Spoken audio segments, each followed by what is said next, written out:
Drills are really powerful for helping swimmers improve skills. But ultimately, drills improve drills, and swimmers need to improve their swimming. If drills aren't used in the right way, it can become much more difficult to facilitate the changes that you're looking for. Hi everyone, Andrew here, helping you help your swimmers get faster. Drills are a huge part of the skill development process. However, it's easy to lose sight of what drills can and can't do. And ultimately, swimmers have to be able to swim with great skills when they race. And while drills can be part of the process, they're not the entirety of the process. In this video, we're going to use one of my favorite strategies for implementing drills to ensure that skills improve both in swimming and in racing.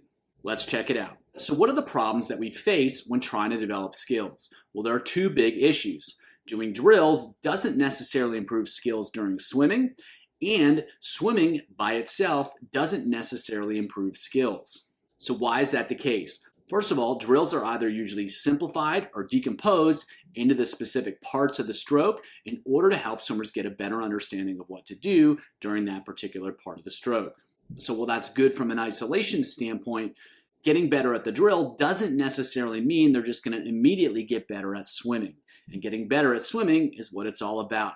And so even with really effective drills, there's a disconnect between what's happening during the drill and what's happening during swimming. And we've got to find a way to bridge that gap. So the obvious question is, why do drills at all? Why not just have swimmers swim the whole time? Well, there's problems with that as well. In a lot of cases, simply swimming doesn't encourage swimmers to do anything differently. Even if they think about what they're doing and they're trying to make changes, it's not that strong a push to get them to do something different, to get them to change their skills. And one thing just swimming doesn't do is it doesn't help swimmers become aware of new options. Now, it's possible that by chance they discover something, they feel something, and then they can make it happen, but that's not going to be consistent enough. It's not going to be reliable enough for us to count on. The reality is that swimmers need drills in order to understand how to change how they swim. And they need to swim in order to take what they feel, what they experience during the drill, to get it to show up in their actual swimming. And separating the process reduces progress. And so if we have swimmers just drilling and feeling new things, which is great, but never practicing implementing those when they swim, they're not going to make progress. And if swimmers are just swimming, but they're not getting any new input from drills, they're going to struggle to make change. And too often those processes are separated, and that's why many swimmers struggle to improve their skills. The solution, what I call drill swim combos. So the strategy is to perform an effective drill to help them feel the targeted skill.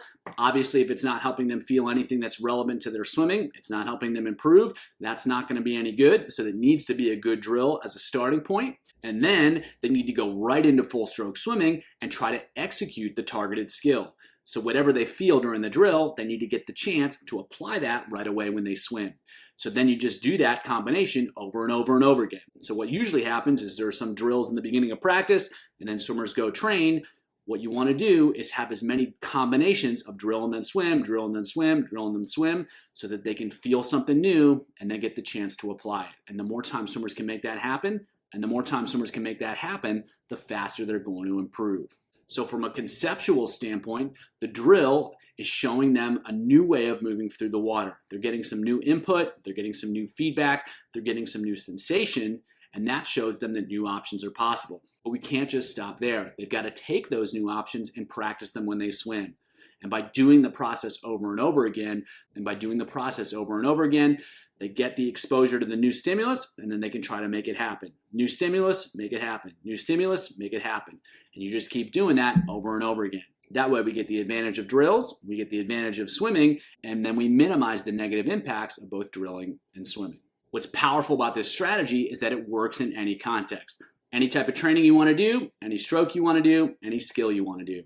The only thing that needs to happen, drill and then swim, drill and then swim. And so you can change the emphasis of the drill or the swim to change the impact. The more drilling they do, the more there's going to be an emphasis on learning, exploration, and the more swimming they do, there's going to be more emphasis on applying what they feel and then getting that to show up in swimming. So you can switch that emphasis over the course of a season, within a workout, however you want to do it. You can use the same basic framework and get very different outcomes depending on what you want to accomplish. And in any set, you can continue to increase the challenge. And to get continued progress, you'll need to continue to increase the challenge. You can make the drills harder, or you can have swimmers perform harder versions of the drills in order to get more learning. And the harder the swimming is, the more resilient, the more robust those swimming skills are going to be. And so by increasing the challenge of the drill and the swim, or the drill or the swim, you can continue to help swimmers make progress.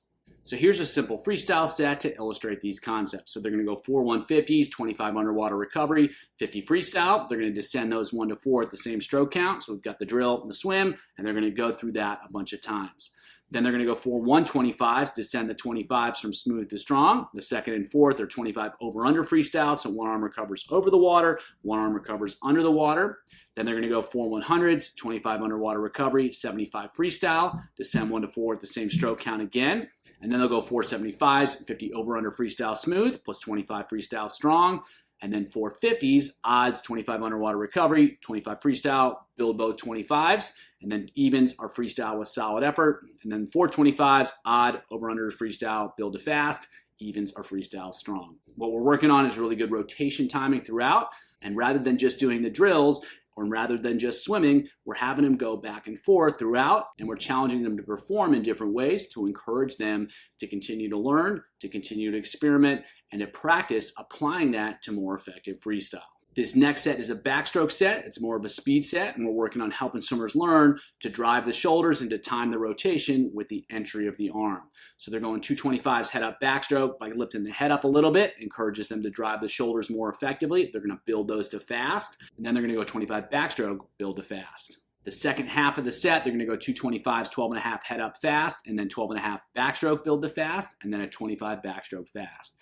So they're playing with speed. They're going from the drill to the swim, both between repetitions and then within a repetition. And that's going to help them learn how to drive the shoulders more effectively and then transfer that into their actual backstroke swimming. The first 2 rounds are with a parachute to really challenge them from a resistance standpoint. And when they drive the arms in aggressively, they need to make sure that they're setting up the stroke effectively, or they simply won't go anywhere because they have to overcome the resistance of the parachute. They got to create more propulsion. They got to set up their stroke well. So rather than just doing some drills, rather than just swimming, we're having swimmers combine the two in order to help develop their skills. And we're performing both the drill and the swim with some speed so they can learn to execute that skill with some speed. Next, we're going to go some butterfly, working on butterfly timing, kicking when the hand enters, kicking when the hand exits. And it's easier to do that with one arm fly because swimmers don't have to recover both arms over the water, but they still are able to use the same rhythm in butterfly. So the first 50, they're going to build each 25 to strong, 25 left, 25 right, and they're going to go 3 25s, same stroke count each 25. Then they're doing another 50, and they're going to build each 25 to stronger now. Then they're going to go 2 50s, same stroke count each 25. Then they're going to go 51 arm fly, left, right by 25, build each 25 to strongest, and then a 75, same stroke count each 25. Then they're going to repeat that set, but instead of working up in distance, they're going to work down in distance. And as they go down in distance on the full stroke fly, they're going to try to swim faster than they did during the first half of the set. And rather than building the one arm flies, they're going to descend those 1 to 3 to strong. So we're helping swimmers feel effective timing with the one arm fly. We're challenging it with some speed. And then we're asking swimmers to execute that same great timing when they swim and be really consistent with their stroke count as they move through the set. If you want to learn more about how to challenge drills, check out the video below.